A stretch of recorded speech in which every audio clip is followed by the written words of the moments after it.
Buongiorno cari amici e benvenuti anche oggi alla Live Splash del vostro Maria Veneziano. Sono un po' alle prime con questo YouTube col cellulare, però ci tentiamo. Oggi parleremo il miglior lavoro del mondo. E qual è che è se non il fatto di fare il genitore? Come ho detto nelle scorse pillole, bisogna sempre ringraziare quando magari, soprattutto in quei casi in cui il genitore è divorziato, separato, che fa dei piccoli doni, bisogna sempre ricordare ai figli di non usarle come mazze da clave per fare in modo che, come si suol dire, il figlio odi il padre, ma bisogna sempre ringraziare. Bisogna ringraziarlo quando il padre si offre per fare dei servizi in più, oltre che il solito padre separato o divorziato, perché come dice una mia carissima amicizia che segue il YouTube, gli ex padri non esistono, esistono ex mariti ma non ex padri. Il padre quando è padre resterà sempre padre.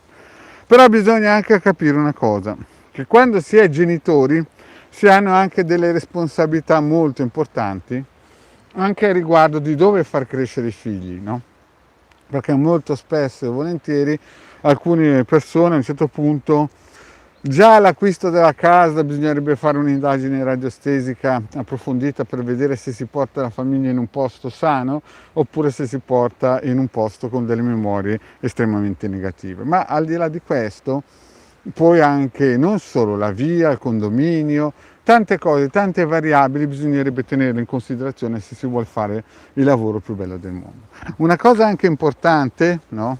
Che bisogna tenere in considerazione è anche il paese dove si va a portare la propria famiglia, no? Ci sono alcuni che nascono e vogliono morire dove hanno visto il loro campanile e ci sono altri che hanno una visione più aperta, ad esempio i cabalisti vivono nel mondo a venire e quindi per loro ogni posto teoricamente va bene, ma però ci sono delle persone che, come devono selezionare la propria casa, che non ci siano energie nefaste, bisogna selezionare anche la città dove si va a vivere, dove si vuole far crescere il proprio nucleo familiare, no?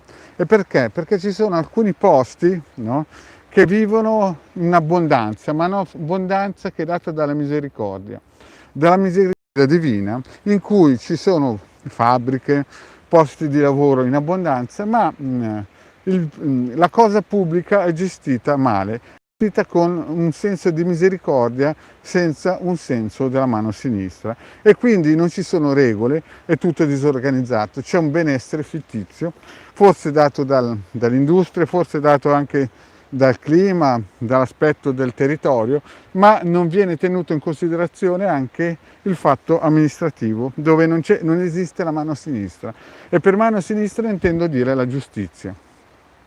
E quindi cosa nasce in un subbuglio così, un gazzabuglio così? Nascono solo problematiche, perché la gente magari ha il posto di lavoro, però va in posta e deve aspettare un'ora perché o non c'è la connessione, o non c'è l'elettricità, oppure non ci sono i soldi per le pensioni, va per la strada, è pieno di buche, fa degli incidenti anche mortali, alcune persone in alcune strade, proprio perché l'amministrazione comunale è stata un pochettino troppo misericordiosa, non ha preso i dovuti metodi per poter sanzionare chi era preposto a curare le strade. A un certo punto ha creato dei danni.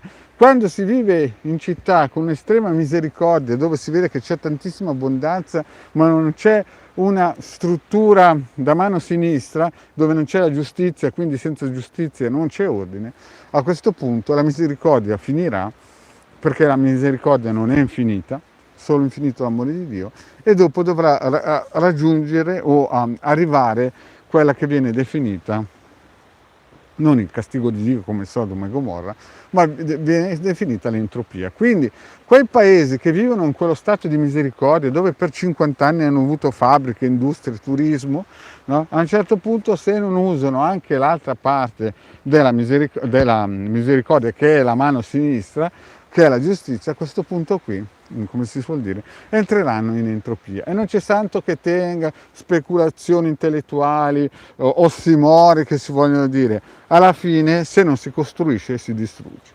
Quindi tutte quelle persone, no, che vogliono vivere in questo stato di misericordia perché tutti la pensano così, no? Io gli dico state attenti perché un giorno arriverà la mano sinistra quando non ve l'aspettate, come Sodoma e Gomorra. La sapete la storia di Sodoma e Gomorra? A un certo punto il profeta aveva visto che stava arrivando la mano sinistra e ha chiesto: se troverò 5 fedeli, 5 giusti, distruggerai? Dio ha detto: sì, se troverò 5 giusti non lo distruggerò. Se ne troverai 4? Sì, se ne troverai 4. Alla fine non ha trovato nessuno, alla fine ha trovati 2 scarsi, no? E ha mandato queste 2 persone a portarli via.